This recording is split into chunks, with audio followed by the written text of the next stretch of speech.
మరికొద్ది గంటల్లో పెళ్లి చేసుకోబోతున్న నాగచైతన్యపై సోషల్ మీడియాలో ఇలాంటి వార్తలు వినిపిస్తూ ఉండడం అక్కినేని ఫ్యాన్స్కు చాలా కోపం కలిగిస్తుంది. ఈ మధ్య కాలంలో సోషల్ మీడియాలో అక్కినేని నాగచైతన్యపై ఎలాంటి ట్రోలింగ్ జరిగింది అన్న విషయం గురించి మనం ప్రత్యేకంగా మాట్లాడుకోవాల్సిన అవసరం లేదు. ఒకటి కాదు, రెండు కాదు, వేల సంఖ్యలో ఆయనపై మీమ్స్ బాగా వైరల్ అయ్యాయి. మరీ ముఖ్యంగా శోభిత ధూళిపాలని రెండో పెళ్లి చేసుకోబోతున్నాడు అని తెలిసినప్పటి నుండి సోషల్ మీడియాలో ఆయనను ఎక్కువగా ట్రోల్ చేస్తున్నారు.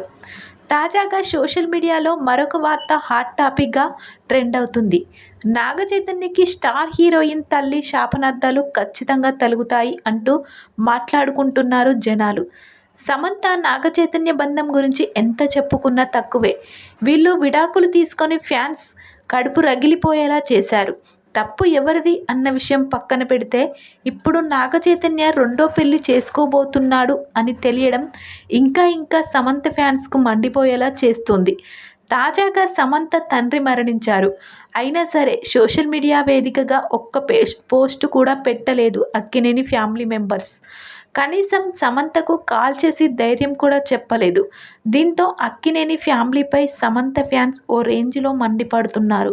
అంతేకాదు తాజాగా సమంత తల్లి నాగచైతన్యకు శాపనార్థాలు పెట్టింది అన్న వార్త బాగా ట్రెండ్ అవుతుంది. నాగచైతన్య ఏమో ఒక పక్క సంతోషంగా పెళ్లి చేసుకోవడానికి సిద్ధపడితే తన కూతురు మాత్రం కుమిలి ఏడుస్తుంది అని, తండ్రి కూడా మరణించడంతో సమంత ఇంకా డీలా పడిపోయింది అని సమంత ఫ్యాన్స్ మాట్లాడుతున్నారు. దీంతో సోషల్ మీడియాలో నాగచైతన్య పెళ్లికి సంబంధించిన వార్తలు మరింతగా ట్రెండ్ అవుతున్నాయి. ప్రస్తుతం ఇందుకు సంబంధించిన విషయాలు ఎంతో వైరల్ అవుతున్నాయి.